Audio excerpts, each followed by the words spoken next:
The Nigerian federal government, under President Tinubu's renewed hope agenda, says it is chasing a $1 trillion economy by 2030.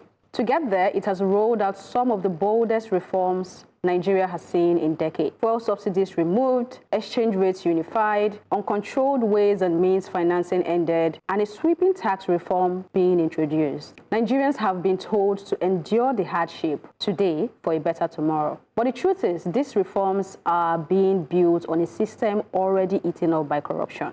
Trillions of naira vanish under the guise of refinery rehabilitation. NEL Fund, a scheme meant to democratize access to education, became another cash cow for the greedy. Members of the National Assembly allegedly pay up to 3 million naira to present a bill. The former NHIS boss is accused of mismanaging billions of naira. Now, it is difficult to believe the higher taxes and stricter enforcement will translate into real development. Instead, it feels like squeezing citizens for more revenue to fuel the same cycle of mismanagement. Nigerians are not against tax reforms and economic growth. They have always had the same reservation for as long as I can remember, which is paying tax to people who specialize in misappropriation is painfully difficult. Students are denied loans, refineries stay dead while billions are pocketed, bribes are paid at checkpoints, and healthcare funds vanish while hospitals collapse. These are symptoms of a state where public office is treated as a personal ATM.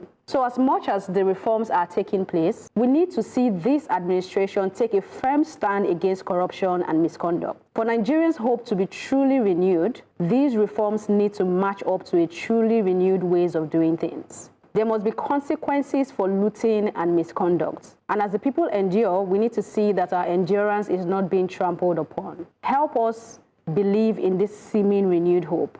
Asking citizens to pay more while leaders squander more is like pouring water into a basket. A better Nigeria must rest on justice, transparency, and the courage to break the cycle of corruption.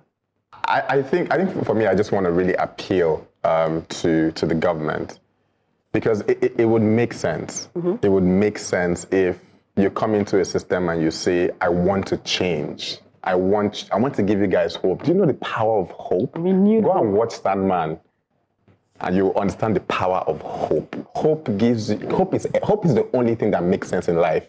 Just the fact that it keeps you going. There's something that is unseen that you believe can be seen. Mm. And it doesn't begin with strangling the people that is in the system. It starts with the problem itself. If you had come into power and it goes after every single past governor, are you trying to tell me now that all the governors that we've had since his time, and they even did a reunion recently with all of them, none of them have stolen money. Nope. Somebody actually came out, Ojuzoka came out and said, I'm the only person that have not stolen. Like he came out and said, I'm the only person, among every other governor, everybody after, I am the only person that have not stolen any money. I'm the only person that's not corrupt. If we start with the problem, if we start with the people that are stealing our resources, if we start with them, then we'll have the courage to say, okay, you know what, whatever tax we're paying, we're sure we're going to see the evidence. Mm-hmm. But if that is not done, their sins are forgiven. Their sins are forgiven. Everybody's moving on. There's no, even till now, people are still, governors are being paid a lot of money. Allocation is going crazy, but nobody's accountable. I mean, he said something recently. He said, Governor, let the grass be greener on your side. Like, water it. I mean, we're giving you guys a lot more. Water it. But the talk or the encouragement is not going to be enough. We have to put actions in place to hold them accountable. So if at the end of the day, the people that are in charge of our resources are not being held accountable, there's no structure to hold them accountable, and we want to gain more resources from the people to give to them again, come on, I know it makes sense.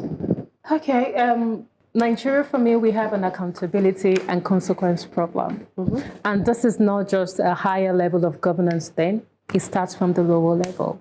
When you ask your boss, what does governance say about this? They become defensive instead of them saying, okay, this is what we're supposed to do. We have issues following rule of law, and we have issues applying consequences. I call it scapegoating. You don't even need to apply consequences across board. Just scapegoat, 10 people across board and see how others will conform. Societies are built on consequences. As far as you let people get away with impunity, it will continue to thrive.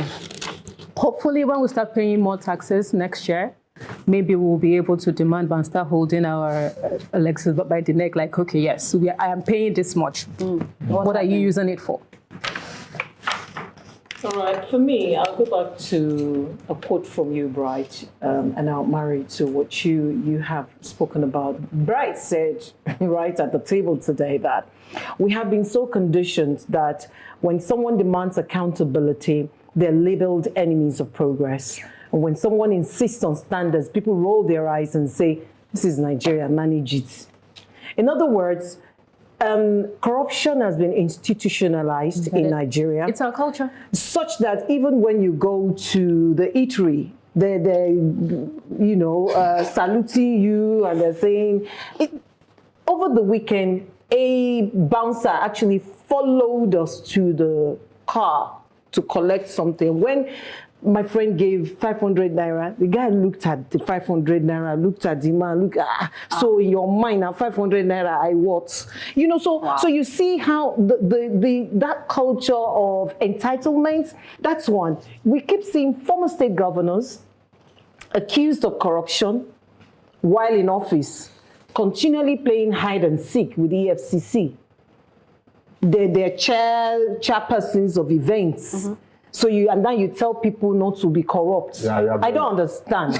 I did not mention me. But it's not just him. Just as it mentioned Carlo, it's not just him. There are many like that. But they get away with it, literally. And then you tell the citizens to not do the same thing. The scapegoating you talked about, you were the one who said at the table that a law without consequences is a suggestion. And I keep saying that everywhere. We can't keep suggesting. Somebody pushes a plane or gets by a plane, you make the person an ambassador of security. You have not deterred me from doing the same thing. No consequences. I leave you, Yinka the elder.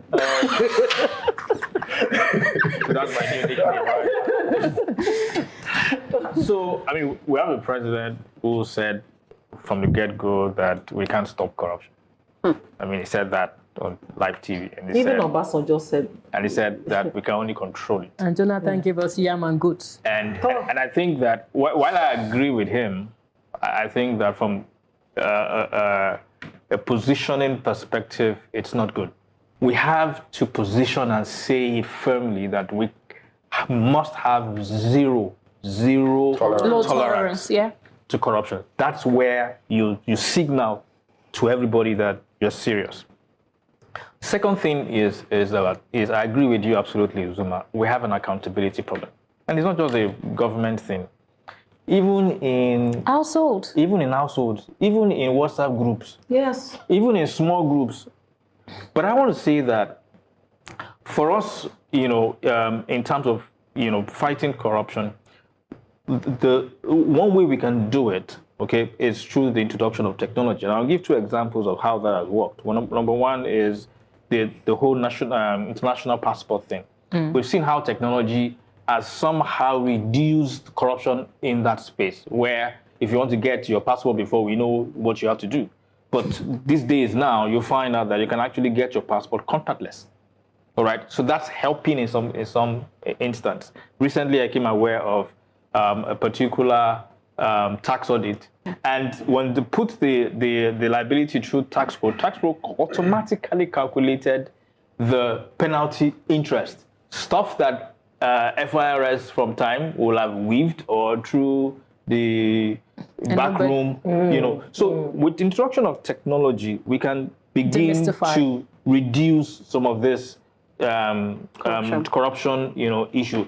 But I would really like to say that the way to really go is for our leaders to show by example. And I will call for an amendment to the Electoral Act to demand that anybody who wants to be president, governor, minister, senator, or whatever must publicly declare their tax returns. That declare your tax returns publicly and let Nigerians see how much of tax that you are paying. You'll be shocked that a lot of all these presidential candidates that come and tell you they want to govern you, you actually pay more taxes than they do. There is a time for everything under the sun, a time to dream and a time to face hard truths. We have set up the alarm. Are you ready to wake up and smell the coffee?